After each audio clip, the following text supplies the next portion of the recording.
रात का समय था। चिड़िया अपने छोटे छोटे दो बच्चों के साथ अपने घर में बैठी हुई थी। चिड़िया के छोटे छोटे बच्चे आपस में बातें करते थे जब उनकी मम्मा सोई होती थी। पास में ही गोरी कौवी और कालू कौवे का भी घर था।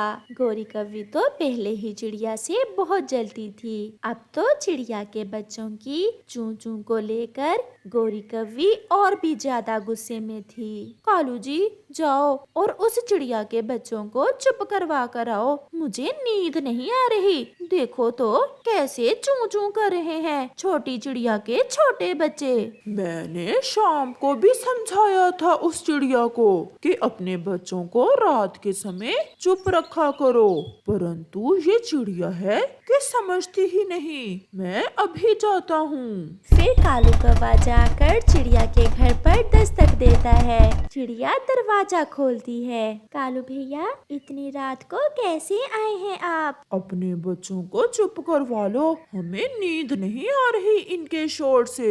कालू भैया, मेरे बच्चे तो अभी बहुत छोटे हैं, वो आपस में खेलते रहते हैं। बच्चों से तो जंगल की रौनक होती है, घरों में रौनक होती है। आपको मेरे बच्चों की आवाजें इतनी ही बुरी लगती हैं, तो कहीं और चले जाएं। कहीं और तो तुम जाओगी, अब मैं नहीं जाऊंगा। ऐसा कहते हुए कालू कौवा गुस्से में वहाँ से चला जाता है। चिड़िया के बच्चे अभी तक चूं चूं कर रहे हैं। क्या तुमने चिड़िया को बताया नहीं कि रोके अपने बच्चों को? ये चिड़िया ऐसे नहीं समझेगी, मैं कल उसका कुछ करूँगा।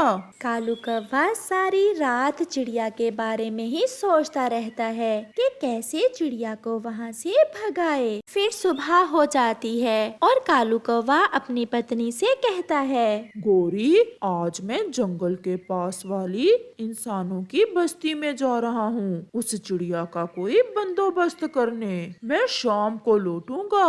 परंतु बताते तो जाओ, तुम वहाँ क्या करने जा रहे हो? मैं वहाँ लकड़हारे के पास जा रहा हूँ। फिर कालू कौवा अपने घर से निकलता है। वो उड़ता हुआ जंगल के पास इंसानों की बस्ती में चला जाता है और लकड़हारे के घर के पास एक पेड़ पर जाकर बैठ जाता है। आज मैं लकड़ियाँ काटने जंगल की पश्चिम वाली दिशा में जाता हूँ, वहाँ से मुझे अच्छी लकड़ी मिल जाएगी। लकड़हारा अपनी पत्नी से ऐसे बात कर रहा था कि कौवा उनके पास आता है। लकड़हारे, पश्चिम में क्यों जा रहे हैं? आप मेरे साथ चलें। मैं आपको एक ऐसा पेड़ दिखाता हूँ जिसे काटने से आपको ढेर सारी लकड़ी मिल जाएगी। सच? क्या तुम सच कह रहे हो कौवे? तो और क्या, मेरे घर के पास में ही है वो पेड़। फिर लकड़हारा अपना कुल्हाड़ा उठाता है और कौवे के पीछे पीछे चल देता है। कालू कौवा सीधा लकड़हारे को उस पेड़ के पास ले जाता है जिस पेड़ पर चिड़िया का घर था।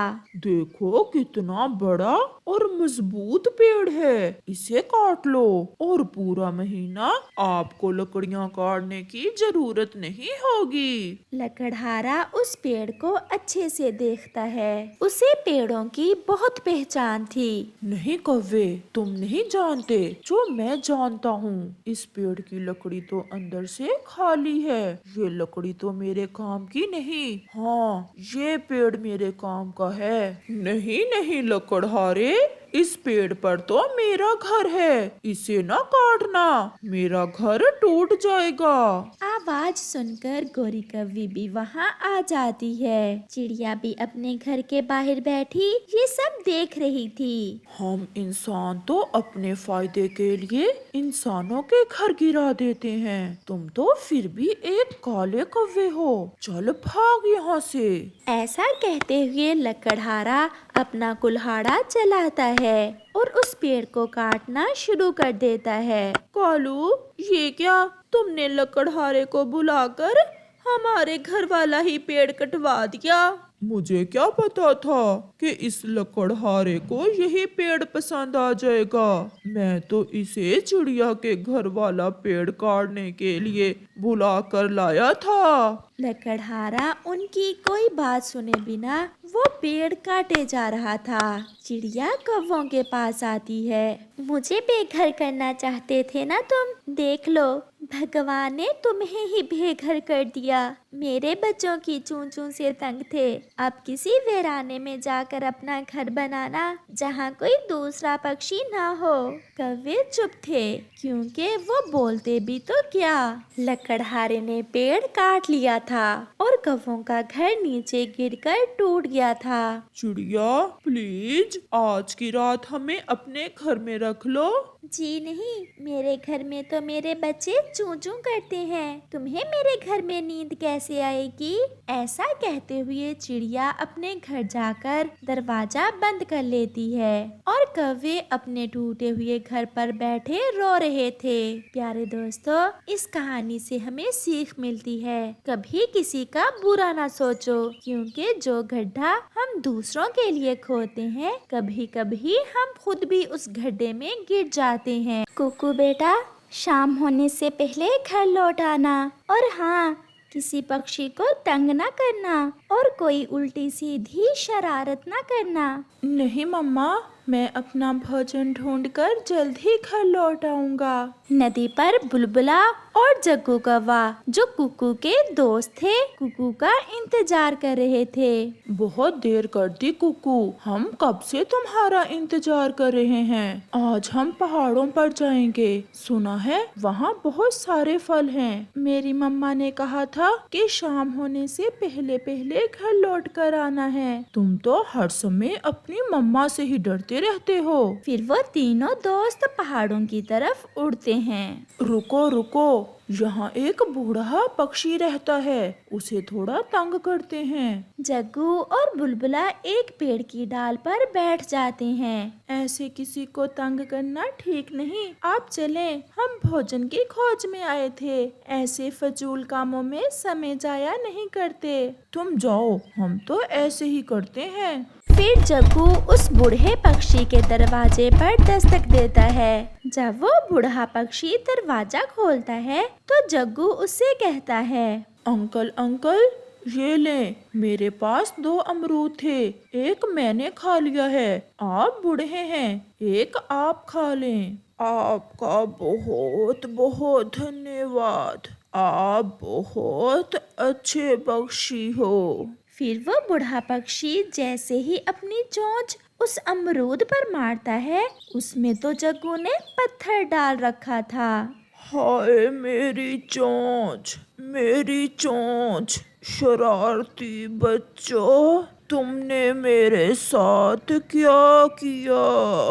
जग्गू और बुलबुला हंसने लग जाते हैं। उल्लू बनाया, बड़ा मजा आया, उल्लू बनाया, बड़ा मजा आया। ऐसे कहते हुए दोनों कुकू के पीछे भाग जाते हैं। क्या मिला तुम्हें उस बूढ़े पक्षी को तंग करके?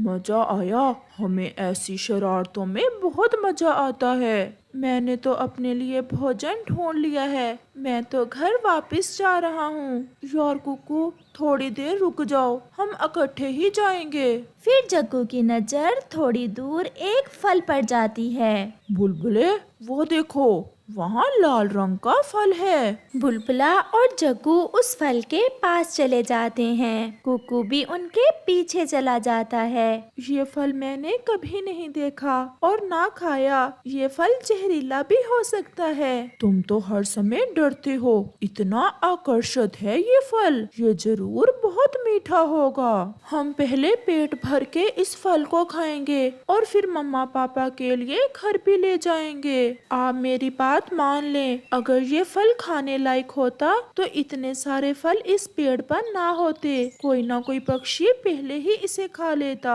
जलता है क्या तू हमसे? ऐसे कहते हुए जग्गू और बुलबुला उस फल को खाना शुरू करते हैं। वो जैसे ही उस फल को खाते हैं वो बेहोश हो जाते हैं और गिर जाते हैं, क्योंकि वो फल तो जहरीला था। ये क्या हो गया? मैंने इन्हें समझाया भी था, परंतु इन्होंने मेरी बात नहीं मानी। अब मैं क्या करूं? फिर कुकू तुरंत वापस उड़ता है। वो बहुत तेज उड़ता है। आंटी गौरी, जग्गू और बुलबुला बेहोश हो गए हैं। उन्होंने पहाड़ों से जहरीला फल खा लिया है। क्या? क्या? उन्होंने पहाड़ों से लाल फल तो नहीं खा लिया? हाँ हाँ अंकल, उन्होंने वही फल खाया है। मेरा जग्गू। कालू जी जल्दी चलो, मेरे जग्गू को अगर कुछ हो गया तो मैं भी मर जाऊंगी। फिर वो सब पहाड़ों पर जाते हैं। बुलबुले और जग्गू को उठाकर चील दी के पास ले जाते हैं। जहर पूरे शरीर में फैल चुका है। अगर थोड़ी देर और हो जाती तो कुछ भी हो सकता था। चिड़िया भी वहाँ आ जाती है। चिड़िया, तुम्हारा बेटा बहुत बुद्धिमान है। इसने आज बचा लिया मेरे बेटे को और मेरे बेटे को भी। मम्मा, मैंने उन्हें बहुत रोका उस फल को खाने से, परंतु उन्होंने मेरी एक ना सुनी। मम्मा, मैं कहाँ हूँ? तुम मेरे पास ही हो मेरे जग्गू, तुम बच गए हो। कुकू, हमने उस बूढ़े पक्षी को तंग किया और हमें उसकी सजा मिली। अब के बाद